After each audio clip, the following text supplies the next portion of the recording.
Hello សួស្តីអ្នកទាំងគ្នាស្វាគមន៍មកកាន់ Channel សម្រាប់រឿង BR របស់មានចាសម្រាប់ថ្ងៃនេះមាននឹងធ្វើការសម្រាប់រឿង Trap in Osaka EP 1ឲ្យអ្នកទាំងគ្នាបានទស្សនាចាសម្រាប់រឿងមួយនេះជារឿង BR របស់ប្រទេសចិនដែលជារឿងស្នេហារវាងកូនបំណុលហើយនិងអ្នកតាយោបំណុលចាចង់ដឹងថាសាច់រឿងល្អមើលខ្លាំងប៉ុណ្ណានោះមកធ្វើការស្ដាប់ខ្ញុំសម្រាប់រឿងនឹងទាំងអស់គ្នាចាបើក្បាលសាច់រឿងនៅរឿងមួយនេះយើងក៏បានឃើញថាឈិនស៊ីហើយនិងហៅអ៊ីរបស់យើងក៏កំពុងតែញ៉ាយញងគ្នាដែលមានពពុះសាប៊ូជាប់នឹងកាយយ៉ាងក្តៅររៀលពេលនោះឈិនស៊ីក៏បាននិយាយរៀបរាប់រឿងរ៉ាវស្នេហារបស់គាត់ហេតុអ្វីក៏ពួកគាត់អាចឈានមកដល់ដំណាក់កាលមួយនេះបានខ្ញុំឈ្មោះឈិនស៊ីមួយឆ្នាំមុនខ្ញុំបានខ្ចីលុយមួយដុំធំពីលូនសាកដើម្បីយកទៅព្យាបាលតែការព្យាបាលមួយនោះវាមិនបានសម្រេចនោះទេគាត់ក៏បានចាក់ចេញពីខ្ញុំដដែលពួកអ្នកទាបំណុលនៅតែបន្តមកទាបំណុលខ្ញុំជារឿយៗម្នាក់ដែលមកទាបំណុលគឺការចិត្តអាក្រក់តែមនុស្សម្នាក់នេះដែលបង្ហាញមុខមកខ្ញុំមិនគិតសោះថាគេគឺជាមនុស្សបែបនេះសាច់រឿងក៏បានលេងកាលពីមួយឆ្នាំមុនហើយបានមកទាបំណុលឈិនស៊ីដល់ផ្ទះនិងបានយកកំបិតមកគំរាមផងដែរ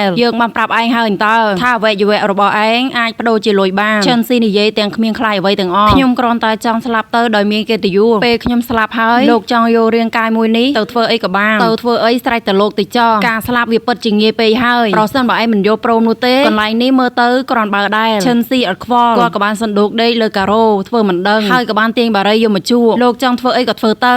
ធ្វើអីតាមចិត្តខ្ញុំមិនមែនធ្វើអីក៏បានអីពេលនោះហៅអ៊ីរបស់យើងក៏បានរូតខោរបស់គាត់និងបាននោមនៅមុខឈិនស៊ីឃើញអញ្ចឹងក៏អត់ខ្វល់នោះទេជួបបារីញញឹមធ្វើមិនដឹ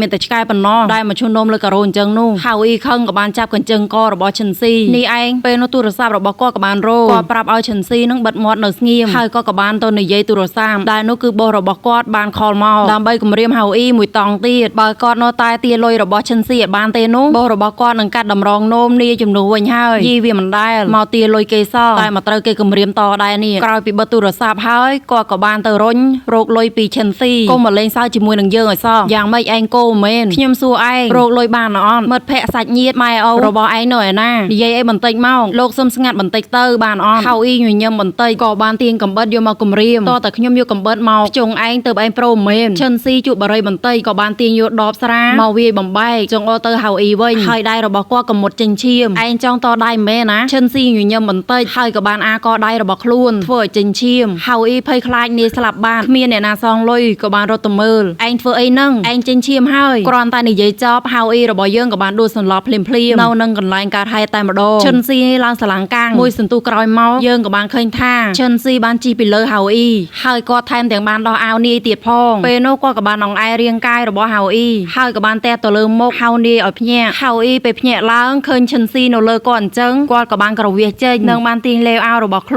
នមកបិទយ៉ាងប្រញាប់ឯងចង់ធ្វើអីហ្នឹងឈិនស៊ីអង្គុយសើចហើយក៏បាននិយាយខ្ញុំចង់ធ្វើអីមែនឯងសើចអីហ្នឹងខ្ញុំខ្លាចឯងស្លាប់នៅក្នុងផ្ទះរបស់ខ្ញុំលោកឃើញឈាមរហូតដល់សម្លាប់មែនខ្លាចឈាមសោះតែធ្វើខ្លួនដូចជាពួកអ្នកលេងវាមិនមែនជារឿងរបស់ឯងនោះទេទឹកនេះបានដាក់ស្ករក្នុងនឹងហើយកុំភ្លេចផឹកផងនិយាយចប់ហើយក៏បានដើរចេញទៅបានហើយមិនបានគិតយូរក៏បានទាញយកទឹកនោះយកមកផឹកយ៉ាងលឿនតែពេលនោះឈិនស៊ីក៏បានងាកមកនិយាយវិញធ្វើឲ្យហៅអ៊ីសឹងតែឆ្លក់ទឹកទៅហើយហេខ្ញុំចង់ប្រាប់ថាគេបានកាត់ភ្លើងដើម្បីដេញខ្ញុំនៅទីនេះអត់មានភ្លើងប្រៅនោះទេនៅពេលយប់និយាយចប់ហើយក៏បានដើរចេញទៅបានបន្ទាប់មកហៅអ៊ីរបស់យើងក៏បានទាញទឹកយកមកផឹកសាជាថ្មីយ៉ាងប្រញាប់ប្រញាល់យប់ឡើងឈិនស៊ីក៏បានអង្គុយផឹកស្រាធ្វើមិនដឹងចំណែកឯហៅអ៊ីវិញក៏បានដើររាវព្រោះតែវាងងឹតពេកដើរនឹងទៅក៏បានបុកជាមួយនឹងតុធ្វើឲ្យគាត់ឡើងឈឺជើងតែម្ដងចំណែកឯឈិនស៊ីវិញអង្គុយអស់សំណើចគេនៅនឹងហៅអ៊ីសម្លក់ឡើងថ្លែតែម្ដងហើយក៏បានដើរទៅមុខបន្តទៀតពេលនោះក៏បានតាក់ជើងទៅទាញវាំងនោនធ្លាក់ឈើចំក្បាលគាត់ម្ដងទៀតឈិនស៊ីសើចកាន់តែខ្លាំងលោកនេះល្ងងណាស់នៅសើចនៅនឹងហើយមកជួយខ្ញុំឲ្យលឿនមកឈិនស៊ីក៏ព្រមដើរទៅជួយតែគាត់ក៏បានដើរចនដចំពប់ជើងទៅអោបជាមួយនឹងហៅអ៊ីទាំងត្រដាប់ត្រដួបន្ទាប់ពីបានអោបគេហើយគឺថាគាត់ក៏បានស្ទាបអង្អែលគេនៅនឹងមិនអន់ទេនេះពិតជាខូលណាស់អ្នកណាសួរឯងឈិនស៊ីមើលមុខក៏បានផ្លុំទៅលើមុខរបស់ហៅអ៊ីនេះគ្នាឡើងស្អុយមាត់ចង្អប់ហើយណែអាប្រមឹកនៅទីនេះជាកន្លែងរស់នៅរបស់កណ្ដោឬយ៉ាងម៉េចរញ៉េរញ៉ៃហើយងងឹតឈឹងទៀតឈិនស៊ីឈប់សើចហើយក៏បាននិយាយនៅទីនេះខានបោសសម្អាតមកយូរហើយវារៀងរញ៉េរញ៉ៃបន្តិចហើយមកឲ្យលឿនឡើងបើកភ្លើងបន្តិចទៅ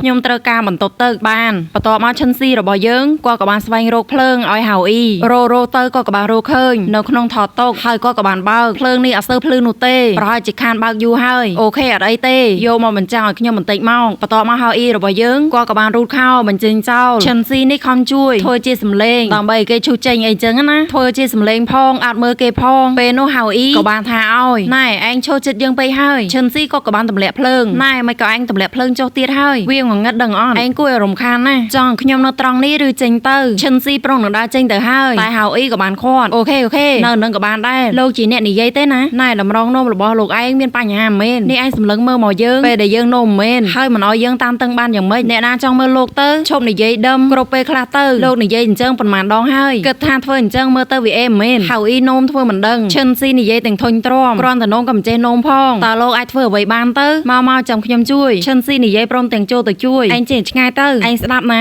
ខ្ញុំមិនត្រូវការជួយពីឯងនោះទេហើយខ្ញុំក៏មិនចាប់អារម្មណ៍ឯងនោះដែរឈិនស៊ីញញឹមបន្តិចក៏បានបិទភ្លើងតើចេញទៅណែឯងធ្វើអីទៀតហើយបើកភ្លើងវិញភ្លាមចង់បើកមកបើកដល់ខ្លួនឯងវិញទៅបន្ទាប់មកពួកគាត់ក៏បានប្រតបគ្នារហូតដល់ពួកគាត់នឹងបានអោគ្នាហៅអ៊ីក៏បានច្រាងខ្លួនចេញពីឈិនស៊ីលោកនេះដូចជាជឿជាក់លើខ្លួនឯងពេកហើយខ្ញុំទេដែលមិនចាប់អារម្មណ៍លោកឯងនោះឆើឯងនិយាយច្រើនណាស់ឯងចាយលុយថ្លៃភ្លើងមិនបានមែនអត់មានលុយទេលោកឯងចេញលុយទៅ